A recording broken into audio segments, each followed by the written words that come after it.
Hello and welcome to today's episode of the Work at Home Rockstar Podcast. I am talking to the founder of Leave Law Behind. And what he does is he's helped hundreds of unhappy attorneys transition out of the legal field and into careers they love.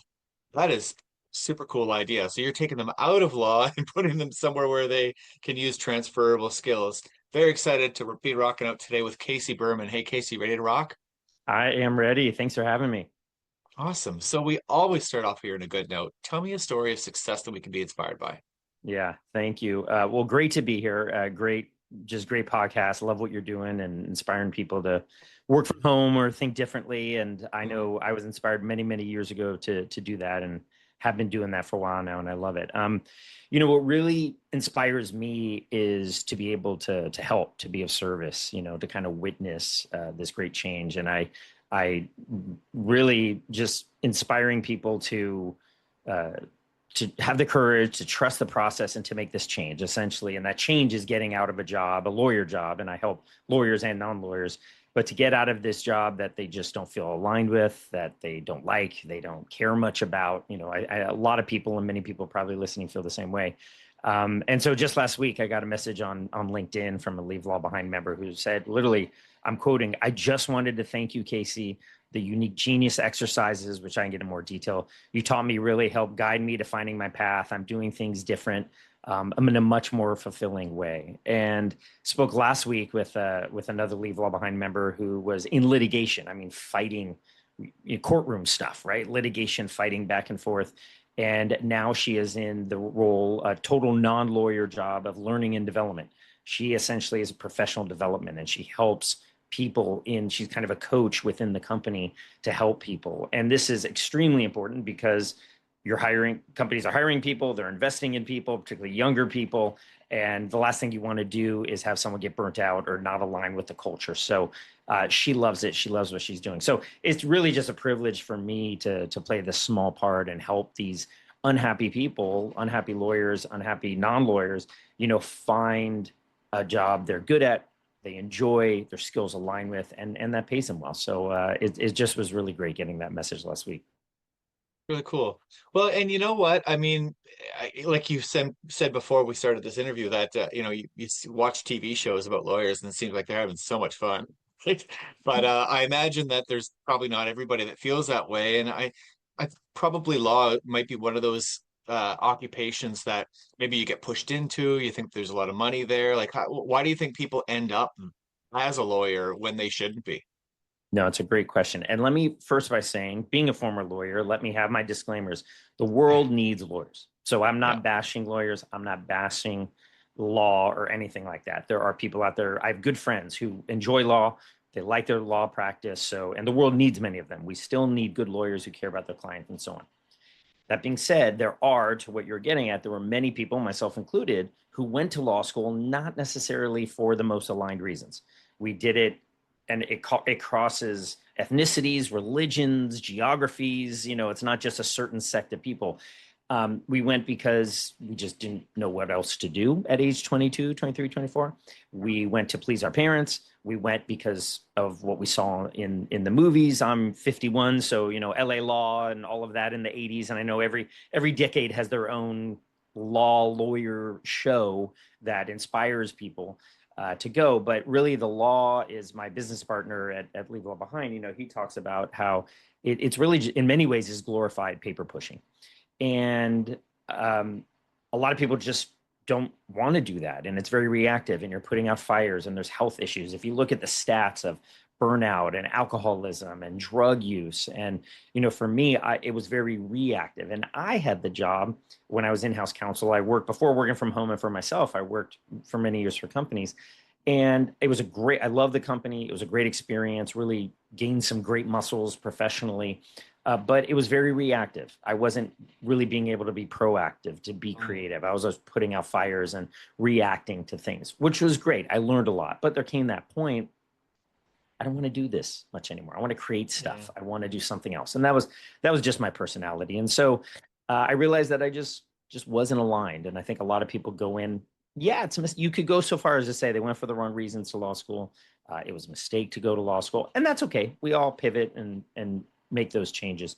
But it's ironic that 3 years, a lot of money, a lot of time, and it's a decision that unfortunately a lot of early 20s, mid 20s, even early 30s, they don't think much about. Yeah. But the good news, the silver lining is that there's a lot of transferable skills that you get by taking that, right? Exactly. And so it's a little muddied because people have said for years, I don't know who was the first person to say it, but you can do anything with a law degree. And we Mm, hear that all the time. And you say, oh, okay. And a lot of people have that in the back of their mind, but they still practice for 30 years and they're not really enjoying it. So, what does that really mean? You can do a yeah. lot with a law degree. It kind of means that just that, you can talk, you can shift. A lot of presidents or senators were former lawyers, and you're like, oh, well, look at them. They're doing something else. But it's difficult to become a senator, right? So, what you really need to do is take it the next step and understand what your transferable skills are. So, that's an exercise we do. I won't get into too much detail, but really it's kind of a self audit of your skills and strengths. And so you think about what lawyers, or even many of your listeners now, what they do. But lawyers, particularly attention to detail, strategic thinking, storytelling, being the adult in the room. I can go on. And obviously it depends on what practice of law and what you do. Well, those skills are needed elsewhere. They're needed in sales and business development and operations and so on. So we really help them see that. The big blocker to that, unfortunately, logically, people get it. Oh, I can do that. But viscerally, they have a blocker because there's fear. Well, I have student debt. I have law school debt. I've tied my identity to be a lawyer so much. Really, you think that salesperson, that hiring manager at a non-law company would want to hire me? So intellectually they may understand that their adult in the room or putting out fire skills could be used in sales, used in operations, used in recruiting, but viscerally a lot of the work that we do is help them overcome fears and obstacles to that. Now when they make that move and they're able to overcome or mitigate that fear, oh, then sky's the limit. And it's great to see that momentum, and that's where those inspiring stories come from. But those fears and blockers, ironically, from these masters of the universe, these lawyers who are so smart and so motivated, they really get crippled by fears, unfortunately. Mm. Well, so on that note, I mean, not everything is, sunshine and roses when you're running a business, and Yeah. sometimes you are going to make some mistakes. I like to talk about that because I think that what you just said is common when someone's thinking about starting a business. They're just afraid of making a mistake, of failing. And I want to kind of point that out that we all do it, right? Yeah. And I'm wondering, can you share with us something that didn't go as planned on your journey that we can learn from? Yeah, sure. I have just always loved working from home. And I've done it for many years, going back 20 years now, working for companies that were small and distributed, or even bigger companies that had worked from home. And now I work for myself, so I can set my own schedule. And you just get into a cadence. You just get something that works for you. And you're when you have your coffee, when you eat, when you walk your dog, when you whatever it is, and you find what works best for you. And I love it. The issue is sometimes you can take advantage of your own schedule in some ways. And so just recently, maybe 6 months ago, a year ago, I went for a run with my dog, which I do every day. My dog needs runs twice a day, so kind of a energetic dog. And the freedom of working from home, I always need to remind myself, requires planning. Even though you have this freedom, you need that discipline to it. And I kind of learned it the hard way because I knew I had a call at 10 a.m. I should have gone for the run by 8:15 to give us an hour and then give me time to shower and all of Mm, that. And I know it sounds kind of like a funny, stupid example, but let's just say I got onto that Zoom call at 10:03, which isn't the end of the world. We're always late. That's fine. There's that cushion. But I got back. I took a very fast shower. It's warm where I live.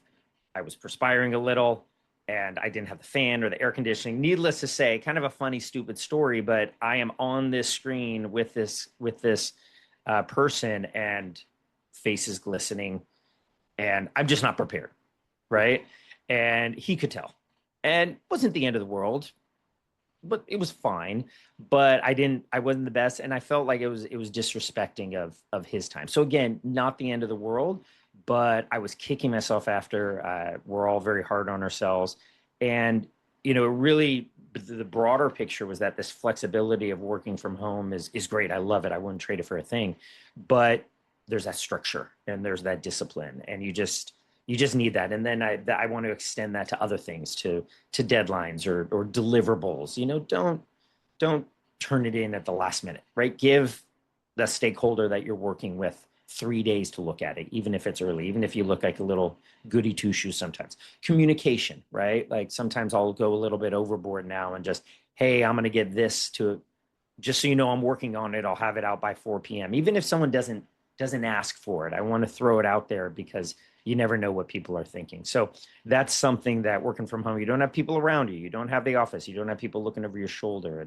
And I love that. But that story always kind of sticks in my paw as something where oh man. So, but that's one. And not necessarily that it's a failure. Trust me, I failed even in bigger times and with bigger ramifications. But that always jumped to me as really kind of core to this whole working from home thing that I kind of dropped the ball on.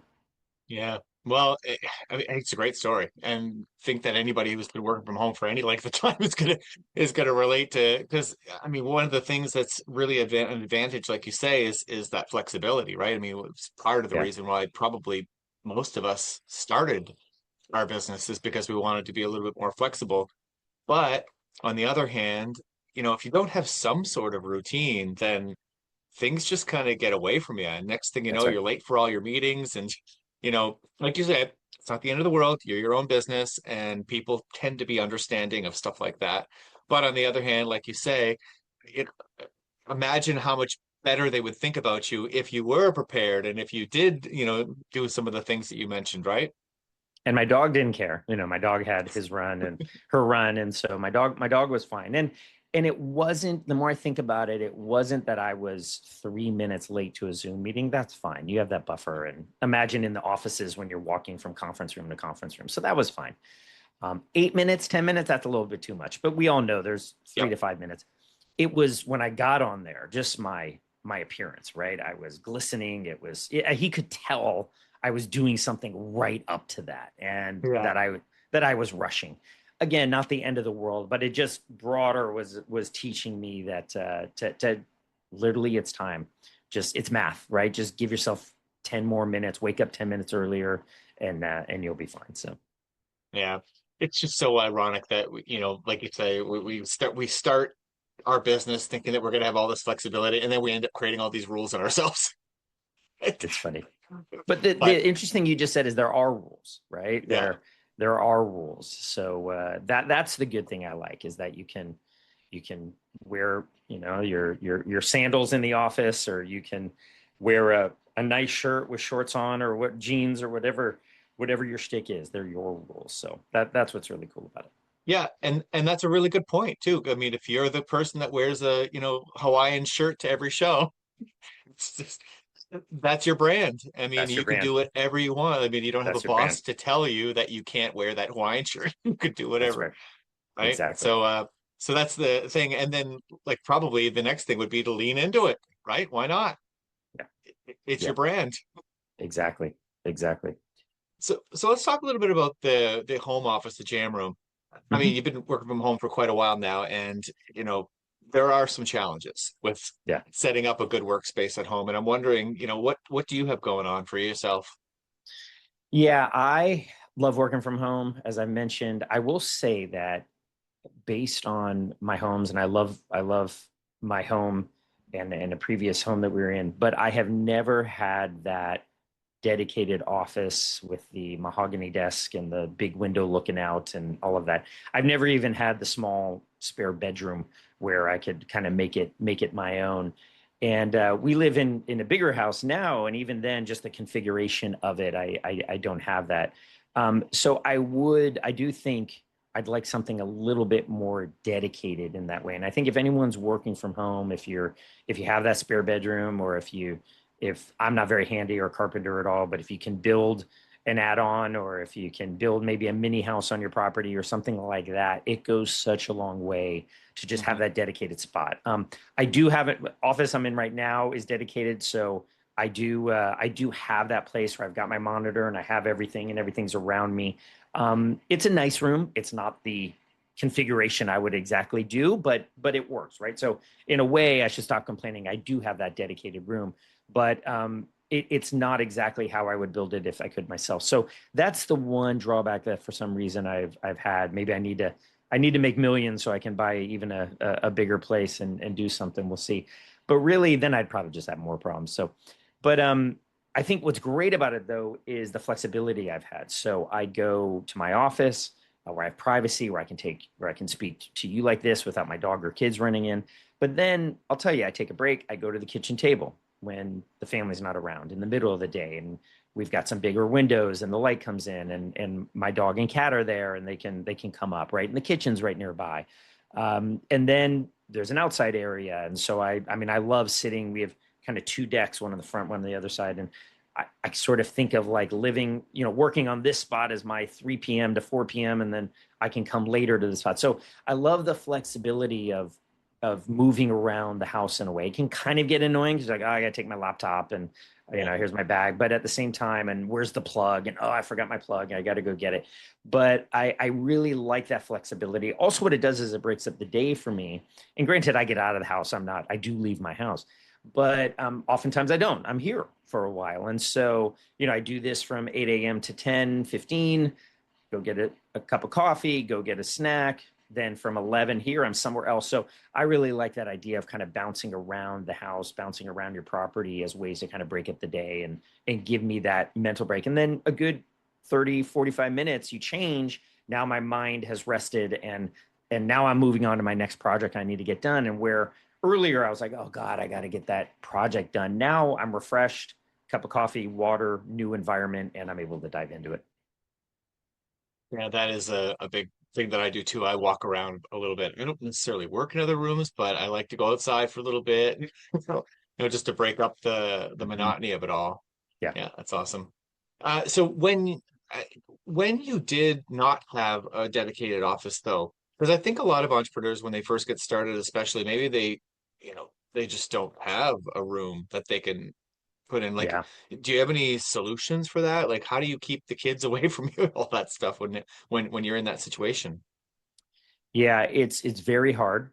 Mm, And one thing that has been an issue for me that is sort of an ongoing joke with my wife and the kids is, I'm working from home, but I'm not here to do errands. I'm not here to handle this. And I end up doing it because I'm a nice guy and if I don't do it, then the kitty litter is going to be in the foyer and it's going to stink the whole house up. So I better yeah, move that, right? yeah, But I could have used another example, but that's the first one that came to me. yeah, But yeah, there's no way around it. I mean, if when you don't have that, you're on the couch. I've been there where I have a pillow with one laptop on the couch, another laptop here, and I'm in a zone and I'm feeling good and I got my arms propped up and all of a sudden the dog jumps on the couch, knocks my laptop off and yeah, there's no way around it. So you want to find times during the day when kids are in school or they're asleep or whatever it is. You want to go to the garage. I've worked in the garage many a time. I worked at parents' house. I go to yep, cafes if you have to. yep. The other thing, yeah, I mean the cafe for me, whether it's a Starbucks or whether it's a small locally run cafe, I mean the cafe for me throughout the years has been a second office. And I've loved it because you have to time, when you go to the bathroom, you don't want to leave your laptop on the desk. You got to take it, there's their own issues there. So you don't get your laptop stolen or someone doesn't think you paid for something. So you have your coffee cup there to show people, hey, I actually paid for this table. But beyond that, the cafe has been a great outlet for me. But it's hard. But when you have that passion for working from home, when you just feel that it's right, you find a way to do it. Yeah, you I will do. say one other thing, Tim, that happens for me. I know everyone's talking about AI as this great transformation, which it is, but one of the biggest transformations for me has been voice to text. And I know that sounds kind of hokey, but I cannot tell you how much work I get done literally just speaking into my phone and transcribing it, emailing it to myself, thoughts, ideas, content, and then obviously editing it and massaging it later. But that has been huge. So my office is with my dog when we go for a walk. That's another place as well. Awesome. I agree 100%. I feel like my texting must have gotten worse or something because I feel like I can't text very well anymore now. I'd rather just speak into it. But That I think what's happened is it's the opposite. The voice to text has gotten so accurate that's right. that, like, because before I would do voice to text and it was not right at all. I had to rewrite it anyway. But now you speak voice to text, it goes way faster than I can text it. So It does, so and it's I'm pretty not cool. ergonomically. It's better. I'm not hunched over typing, and so I feel better about it. And I just, so I just speak in my phone. I know that's something that you look like a grandpa kind of talking into your phone that way, but I've written big things and just gotten a lot of work done just doing voice to text. So I love how my office is also just in the street and on the sidewalk walking my dog. Yeah, right on. So, one of the things that I hear from a lot of entrepreneurs, they think, well, if I were to go back and do something differently, a lot of them will say that they would have delegated faster. I'm not sure Mhm. if you're, in that situation where you've got, a band around you, but do you? And whose is that for you? Yeah, delegating is hard, but once you do it right, it feels so good. It's so great, right? And particularly as a former lawyer, but anyone who's a perfectionist or anybody who control freak or anything like that, whether you're a lawyer or Yeah. not, it's difficult to do so. But leave law behind. And then I have a new, the extension is CaseyBerman.com, where I'm taking a lot of what I've done at Leave Law Behind and kind of helping a broader audience. But Leave Law Behind is really a two-man show, and it works really well. My business partner Adam, who's on the East Coast, and I've been working together for years. Former attorney, and we always say he's like a brother from another mother. And over time, and really he led the charge on this. We've just automated a ton. So we have our website. And I can get into the marketing later about how we've been able to attract people. But we just have back end systems. We have automations. We have the flows where people come in, and taken a lot of jiggering. We've tried a lot of different ways and scrapped a bunch of different processes that we had because they weren't working, or it wasn't getting the customers. So really, even going back 10 years, and again, he led the charge on it. Really, we've used these systems to automate a lot. And so I know that sounds weird, but you don't need intake, you don't need content creation. You people sign up on a calendar, and I know everyone's familiar with these now. 10 years ago, these were really Cutting new. edge. Yeah. Yeah, and so we're really so that's really helped out a lot. We've pulled on contractors, gone to Upwork or Fiverr, or there's other ones where people are abroad in other countries, and so definitely had them do it in the past. And delegating is something that is hard to do. I've kind of kept a lot of the core content. I think where I get stuck a lot, and this is something just that I have as a blocker, is I just have this belief system that sometimes that stuff is just going to take a long time. Mm. So a notice from the DMV, for example, I sit there and go, "Oh my God, I got to fill out a paper. I got to wait in line." No, this isn't 1987 anymore. Like even the DMV has digital processes now. Like it doesn't take that long, Casey. And so it's kind of a smack me upside the head. And so, um, content creation with videos is something that, okay, great. Like I'll shoot me and I'll do a talking head video about something for 10 minutes, 5 minutes, 2 minutes, whatever it is. But then I gotta edit it and add a B-roll, and I gotta open up Camtasia, and I got it nowadays with AI.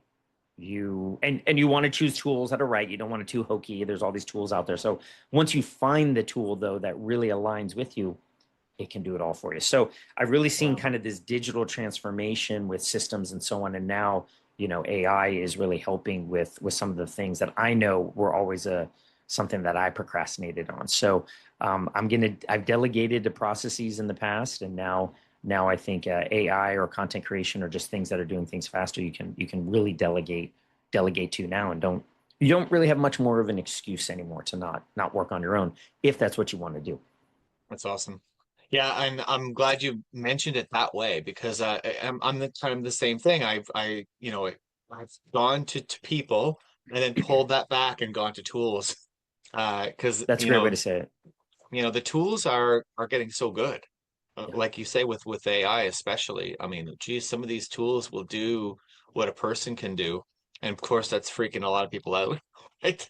Uh, It's freaking them out. And the other thing you can do is you can find a person if you have a tool and a to person, like manage the let's tools. to Yeah. manage the tool. Like that's something also you pay them whatever it is, you're not hiring them full time, but if you want someone to manage a tool and all right, you log into my AI tool, here's the video, you deal with it, you can do that as well. Yeah. Well, and I think that that's the second part of it is that people are freaked out, but you always need a person to man the tool. And I don't think that's ever really going to change. I don't think we're going to get to a point where the AI can just magically read your mind. I mean, maybe it will, but even still, it's going to have a person to read. It has Right. to have direction, right? And so I think that for us, for people who are self-employed, who are, running a small business, it just makes your team grow exponentially without having to hire all these other people. Now it's a matter of just you get a lot better at doing what you do by using these tools, That's right. and it allows you to be on more of an even playing field with some of the bigger companies that are sometimes even abusing their employees anyway. So, I mean, Right. why not? I mean, a lot of these people could just start their own business and use the same tools, right?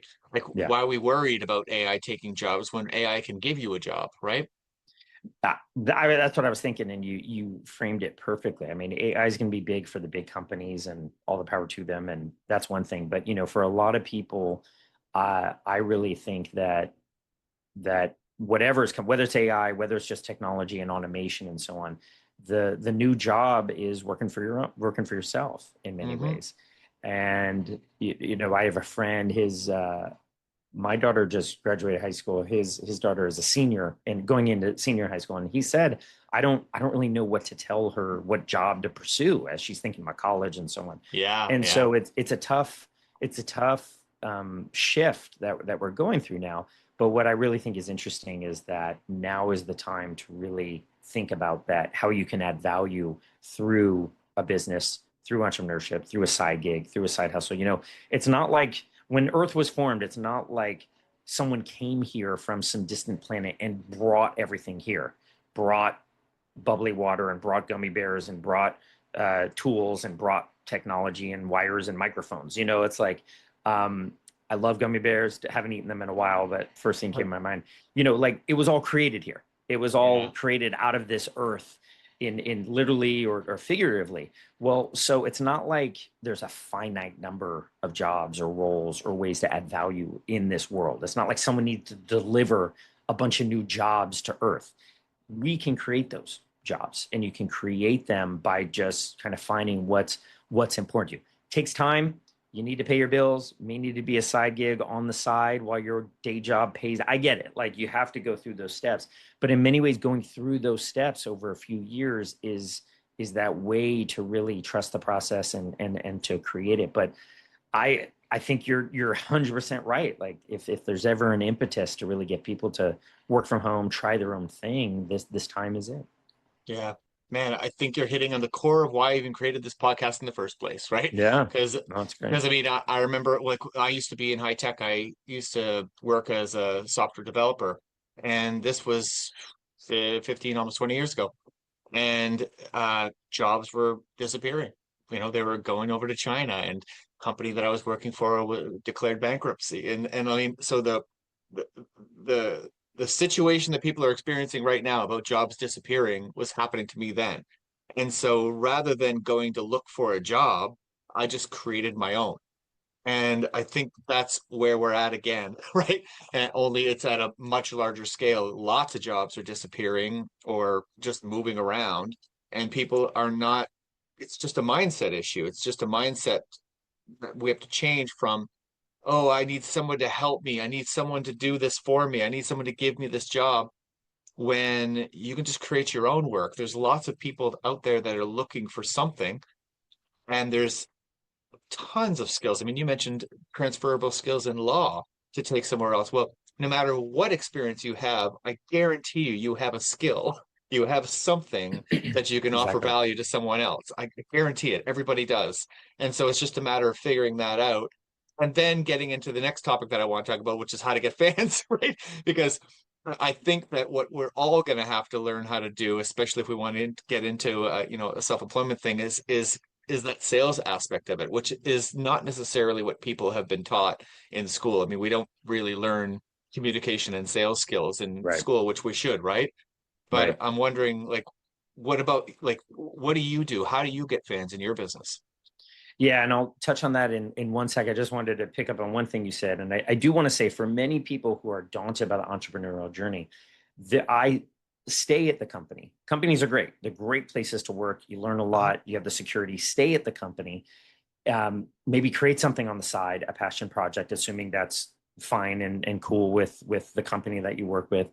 But there's going to be a lot. We're hearing about the job losses. What I really am excited about are all of the new jobs we don't even know the titles about that are going to come out in this phase. And it's not just AI prompt engineer. There's going to be so many different types of roles. I mean, who knew 20 years ago what a social media manager was? No one Yeah, really knew it. Who knew yeah, what a trust and safety or trust and safety job is, like quality assurance, but different? Who knew what product policy was? There are so many jobs that in 2002, 1999, 1996, we had no idea about, but now they're commonplace, right? yeah, Developer relations, for example, which is a really touchy-feely job because it's someone who has EQ and IQ. They're usually like a former engineer. They can talk to developers at the same time. They can liaise with the liberal arts majors of marketing and sales and sort of be that bridge. Who knew, right? But when creating technology over the past 20, 30 years, that bridge was needed. So I just want to say for uh, everyone who wants to work from home, but also isn't ready to leave the W-2 paycheck, that's fine. There's going yeah. to be a lot of new roles, right? So I just wanted to qualify that. Um, yes, so sales. So sales and marketing is extremely straightforward and simple in a way, and also extremely Mm, difficult. You know, I think my business partner handles a lot of the sales intakes when people call. He's just great on the phone, and what's fantastic about him is he's really able to nurture conversations and get people going and talking. And then at the same time, which I think a lot of people have trouble with, is he's able to close. Like, let's move yeah, forward with this. Let's yeah. do this. Not in an awkward, pushy way. If someone doesn't want to, then they don't join, then that's fine. But he's just really great at saying, let's do this now. And they go, you know what, you're right. And so one thing we live by is that if you really believe in your product or your service, you have a moral obligation to sell it. And I know Mm, sales has, I didn't say that, someone else said that. And so I know sales has this kind of reputation about it. But if you really believe in what you're doing, you really need to get out there in the world. And for us, really the flow, God, I started blogging in 2009, 2010. It was sort of this open journal, but where I was just talking about my path outside of the law. And back then, Google just picked us up, and they liked some of the things I was writing. The media picked up on it. We were featured in the Wall Street Journal and Slate and a number of other publications back then, and so really got a lot of attention that way. About 8 years ago, 6 years ago, we then looked into SEO, and we went to Ahrefs, Ahrefs, which is that Google scraper. There's other tools out there as well, and figured out what keywords to use. And now we rank top for some keywords that unhappy attorneys are searching for. SEO may shift with AI. We're not sure exactly where it's going, but yeah. that still brings in a lot. And then what we did not do over the years was social media. So I don't know if I'm too old for it or what, but I just didn't. I didn't really.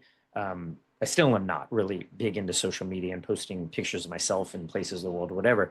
But what we've recently started is posting on LinkedIn, and we chose that platform. It was most comfortable for us from a professional standpoint, and it's been great for me because I love to write. I love to get these ideas out, and so I've just started over the past month, just kind of creating some kind of pithy, short, hopefully inspirational comments and things to think about with on LinkedIn. It's been getting some really good feedback so far, and then from there, I really just want to build connection with people.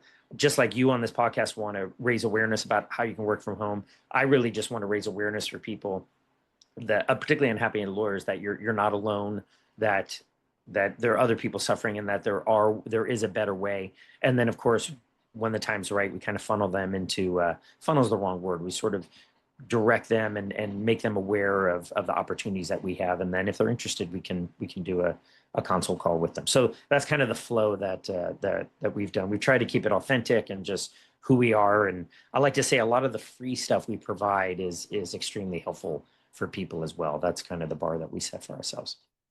Yeah. And there you go, right? I mean, I'm hearing this trend from just about everybody who's been on the show. Obviously, right? Because we're on the show for free, right? Giving something out for free to get people to help people get to know you is huge, right? And I think that that's where I do think that we have a more level playing field now. It's not about, who can spend the most money on advertising nowadays. It's who can uh, create a connection with their audience the Right. most authentically, right? You do need a call to action. So you do need to say, hey, click here, or if you want to Yeah. learn more, or whatever the case may be. So you do want to be selling, because if you're not selling something, it's a hobby, right? It's not a business. So you do want to sell. It doesn't mean you need to sell in every instance, or maybe you don't sell on the platform, you sell via email, you do it in your ways, but you do want to sell. But that being said, yeah, just creating content and getting your ideas out there, and particularly for people who are starting. And again, I have CaseyBerman.com where I'm kind of starting anew, similar themes, but I'm starting anew. So I'm in that boat as well. But you creating that content enables you to test and see what themes are interesting, and is this landing, and is this working, and get over the jitters of getting out there in the world. So there's a lot of pluses to it. But yeah, you do want to always be selling, and always Ask be for the sale. ABC, always be closing, right? But it doesn't need to be slimy or pressure packed. You can do it in a good way. Love it. So it's time for your guest solo, Casey. Tell me what's exciting in your business right now. Yeah. So what's exciting for me is Leave Law Behind is we've automated it. It's moving forward. It's we're helping people leave the law. I just got a text from someone. I'll check later as to he was going on an interview, so I'm interested to see what happens there. I think with CaseyBerman.com, what I'm really excited about is that I'm even on this podcast and some other podcasts that we have lined up, and so when I launched the site, and I didn't really know what themes I was going to talk about, and I didn't want to say it was just Leave Law Behind for non-lawyers. Like I needed Mm. something more. And so just kind of seeing the reception I've been getting for the idea around CaseyBerman.com, which is to get unstuck, to really find a career, or even just kind of a lifestyle that is more aligned, more matching, more connected. That feedback so far, just in the initial phases, I'm just starting it, has been great, and has been really encouraging for me. And so I'm really excited to take that further. And in some ways, I'm very excited, because Leave Law Behind, for all it is, it's niche and it's focused. And I've written about it a lot. Love writing about it. Love going into it. Now with CaseyBerman.com, I can kind of write about broader things. I can get into a Mm. little bit more of woo-woo stuff, spirituality, entrepreneurship. I can kind of cover a broader set of topics, which I'm very, very excited about. That's really cool. So how do we find out more then? Check me out at CaseyBerman.com, CaseyBerman.com, my first and last name. Feel free to email me at Casey@CaseyBerman.com, and I'll be putting up more information there. And but that's the best way. You can find me on LinkedIn, Casey Berman SF for San Francisco, but Casey Berman SF on LinkedIn. But otherwise, Casey@CaseyBerman.com would be great. Awesome. So the hardest question, who's your favorite rock star? Yeah. Wow. And rock. So answers: Led Zeppelin. Big Awesome. Led Zeppelin, big Allman Brothers. So those I think in a little more recent times, Alabama Shakes, love Alabama Shakes, White Stripes, obviously, but Nice. Led Zeppelin for me is I don't even know of all the songs are great. All the Yeah. songs are fantastic. So yeah, they're my band. Yeah. And they were just so original at the time. And now there's bands trying to copy them, right? But at the Yeah. time, there's nobody that sounded like them. It was so crazy. And a friend of mine, Greg Sheff, he's a drummer on the East Coast, and he years ago told me about John Bonham. I didn't really know about drumming, and he just just totally dissected for me how John Bonham as a drummer was so revolutionary and groundbreaking. And when I heard that, they all were, but when I just heard that, it just blew my mind. I had never looked at, I was a big jazz fan. And so I knew jazz drumming, but I never, just totally blew my mind, opened my mind as to how there's this new genre, not genre, but just groundbreaking way to do drums. And then just the lyrics, and they reference The Hobbit, which I'm into. So it's just all around just fantastic. So That's awesome. Awesome. yeah. Well, thank you so much for rocking out with me today, Casey. This has been a lot of fun. Thank you. No, honor to be here, and really excited about everything you're doing, and keep it up. I just think this message needs to keep getting out there and keep inspiring people. So thank you. Awesome. And thanks to the listeners. Make sure you go to workathomerockstar.com for more information, and we'll see you next time on the Work at Home Rockstar podcast.